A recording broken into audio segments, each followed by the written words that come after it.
Continuamos aquí en Identidad y el tema de hoy es discapacidad y conocer un poquito, ¿no? Las historias, dos historias muy fuertes, historias de superación, de resiliencia. Digo, pensaba un poco en los dichos del presidente de hace pocos días atrás, ¿no? Cuando se refirió a la discapacidad y hablaba de personas especiales, de que no entienden. Bueno, después optó por hacer una capacitación, ¿no? Que me pareció también eso importante. Pero uno dice, ¿no? En el sentido común, si el presidente de la nación se refiere de esta manera... Yo creo que el término que usó puntualmente, capacidades diferentes, Sí. La discapacidad es un concepto que va evolucionando a medida que pasa el tiempo. Antes hablábamos incluso de discapacitados, o de minusválidos, o de términos que hoy en día, superados, por suerte, ¿no?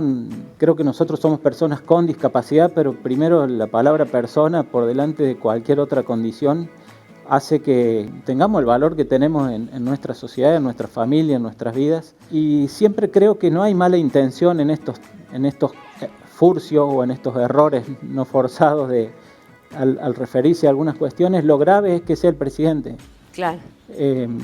Nadie que se refiera a una persona con discapacidad con estos términos que parecen piolas o que parecen atenuar lo que en realidad pasa, lo hace con una intención mala. Pero lo grave es que sea el presidente de la nación quien no esté lo suficientemente asesorado. Y cuando habla de que no entienden o que no entendemos, es encasillar toda la discapacidad, que tiene un espectro amplísimo, en una cuestión mental o intelectual, que la verdad que no cayó bien.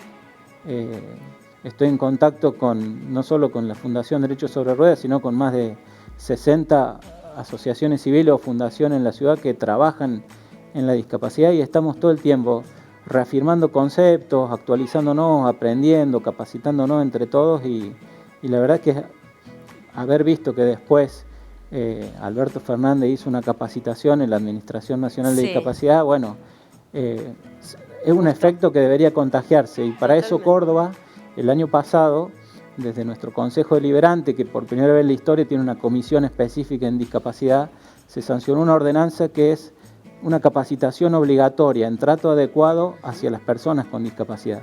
Una especie de ley Micaela que es obligatoria para todos los agentes municipales y para todos los funcionarios de la Municipalidad de Córdoba en cuestiones vinculadas a cómo debemos manejarnos ante la sociedad, no solamente ante una persona con discapacidad, pero si de repente tenemos que tratar con una persona ciega o alguien que no escucha o alguien que tiene alguna discapacidad intelectual o del espectro autista, nosotros saber de qué se trata, cómo manejarnos, cómo vincularnos. Qué importante, ¿no, Juan? Esto, digo, de revisar el discurso, de revisar cómo nos nombramos, cómo nos encasillamos, a veces sin darnos cuenta cómo nos rotulamos, ¿no? Sí, yo creo que los dichos del presidente obviamente que son lamentables, y siendo que, antes de ser presidente, él conformaba parte del gobierno que adhirió hace varios años, adhirió al Tratado Internacional por los Derechos de las Personas con Discapacidad.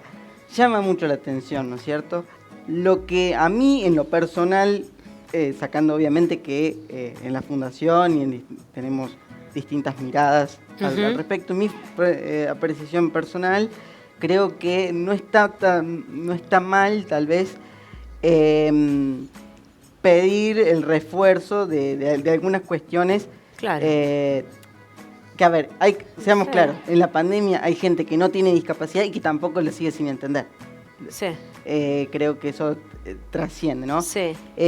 Un dato que quería contar es el Consejo Federal de Educación sacó un documento en el que habla de un protocolo para las escuelas especiales, en donde está la burbuja particular de los chicos que se denominan por el momento integrados.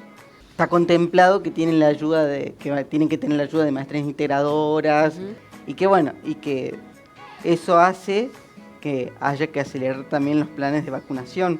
Tal cual. Porque eso lo transforma en grupos de riesgo. La fundación ha sido convocada por la concejal Valeria Bustamante que preside la Comisión de Discapacidad del Consejo de Deliberantes de la ciudad, para ir diagramando proyectos que tienen que ver por el momento con el tema del transporte público, y obviamente que todas las ordenanzas y también todas las ordenanzas que vayan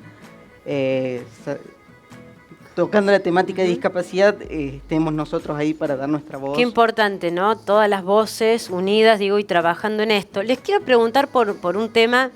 Digo, siempre que abordamos aquí en Identidad el tema de la sexualidad o hablamos de la ESI, de educación sexual integral, se nota, ¿no? Se deja ver claramente el tabú que sigue siendo hablar, todos los tabúes y los prejuicios que hay al hablar de sexualidad. Y cuando hablamos de sexualidad en la discapacidad, aún peor, ¿no? Es como que no entra en el imaginario social, en la opinión pública, poder hablar de sexualidad en la discapacidad. Digo, les pregunto cómo lo ven ustedes, cómo viven también, cómo la viven en la sexualidad. Bueno, en mi caso particular, de la misma manera que antes del accidente y con total naturalidad, aprovecho para mandarle un beso a mi bebé que tiene 4 meses. No sé si te respondo, pero nada, para mí es normal. O sea, no ha sido algo afectado por la discapacidad. Entiendo que sea un tabú y entiendo que en muchas otras discapacidades sea o a veces un impedimento o a veces se viva de otra manera, pero creo que la idea de vivir, en mi caso, como vivo la discapacidad de esta manera, de manejarme por ahí, salvo cuando estoy trabajando de abogado o como funcionario de la municipalidad, que me he visto más formal, siempre ando de pantalón corto, invierno y verano, no tengo frío en las piernas, así que precisamente para naturalizar, para empezar a que la gente naturalice y conviva más de cerca y se anime a mirar y a preguntar y a sacarse las dudas. ¿Y se anima la gente a preguntar y a mirar? Se animan a mirar y a mí me da mucha satisfacción que el primer día del gimnasio, cuando empiezo en un gimnasio o cuando empecé hace un tiempo largo, me miraban todos los compañeros del gimnasio. Algunos por curiosidad, otros por admiración. Sí. A la semana me miraba la mitad y al mes de ir y verme que me desplazo de un aparato a otro y que nada, que naturalicé de esta manera la discapacidad, ya pasás totalmente desapercibido y el que va entrando confianza te va preguntando qué te pasó y el que no, nada, lo vive como un compañero más. Claro. Y yo creo que poder vivirlo de esta manera, naturalizarlo, en mi caso hizo que mis hijos no lo sufrieran.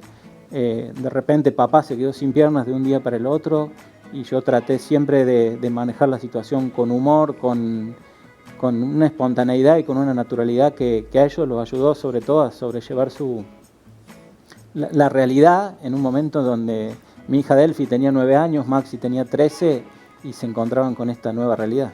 Totalmente, y proponiéndote otras metas también, Pablo, porque empezaste a hacer otras cosas. Siempre proponiéndome otras metas, después de intentar volver a jugar al fútbol, aparecieron el ciclismo, la natación, correr una maratón en una ciudad o en una pista de atletismo, intentar subir alguna montaña como el Aconcagua o el Champaquí o el Cerro Famatina. Claro. El fin de semana pasado acá en Copina hicimos un ascenso de 13 kilómetros.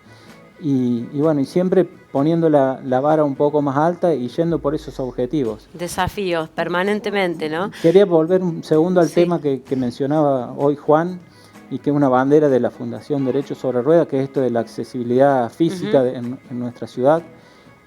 La semana pasada tuvimos una reunión con una fundación que se llama Relevando Peligros, con nuestra... estuvieron aquí también. Sandra Meyer, y empezamos a trabajar ya más fuertemente y en equipo en mejorar la accesibilidad en una ciudad donde durante muchos años no se habló del tema y no se trabajó. Entonces, para nosotros la accesibilidad, para el intendente, para nuestro secretario Raúl Lacaba y para el sentido común de todos es que por un espacio público o un espacio privado pueda transitar desde un deportista olímpico, alguien en silla de ruedas, la mamá con el cochecito, que el sea anciano para todos. con el andador, Que sea para universal. todos. Que Ese sea es el para concepto todos. de la accesibilidad universal. Muy importante. Digo, estamos sin tiempo, pero les pregunto cortito. Digo, vos, Pablo, lo decís a veces, ¿no? De que las limitaciones muchas veces son más mentales que físicas. ¿Cómo hacemos para no seguir asociando la discapacidad con una limitación? Bueno, yo creo que es un proceso muy largo, ¿sí? Sí. A ver, sucede muchas veces que no entendés la situación de la discapacidad cuando no te toca o cuando no tenés un familiar con una discapacidad. La clave es pensar tal. Yo siempre pienso que nunca sé quién es la persona que me va a ayudar en el futuro. ¿En qué sentido lo digo? De que la gente por ahí tal vez, sacándose los prejuicios y la discriminación, puede recibir ayuda de la persona menos esperada. Sí. En este caso, una persona con discapacidad, en lo que sea, en alguna cuestión. Bueno, Pablo es abogado, entonces, por ejemplo, no sé, capaz que yo tengo un problema y no, lo discrimino porque está con las piernas amputadas y yo uso silla de ruedas, claro. Y no quiero que me asesore judicialmente. Sí. Ese prejuicio sí. estaría mal, digamos. Eso tiene que ver, ¿no? Con sacarse de arriba, digamos, los prejuicios y los rótulos y volver a esto que decía Pablo de mirarnos un poco más. Mirarnos un poco más e intentarlo. Yo cada cosa que he podido hacer es porque lo intenté, porque no me importaba el resultado final y porque no perdía nada en probar a hacer una actividad nueva, en probar a volver a hacer una actividad que hacía antes o nada, como dice él, ayudarnos entre todos, creo que de eso se trata. Nos quedamos con esto. Muchas gracias a los dos por este tiempo, por esta charla. Tengo un regalito, un mate de Luigi Cueros para cada uno y toda la pastelería sin gluten que siempre nos acompaña de Gisela Mondino, Pastelería Sintac. Y una vez más, gracias a los dos por este encuentro. Nos vamos a una pausa, quédense allí, ya venimos.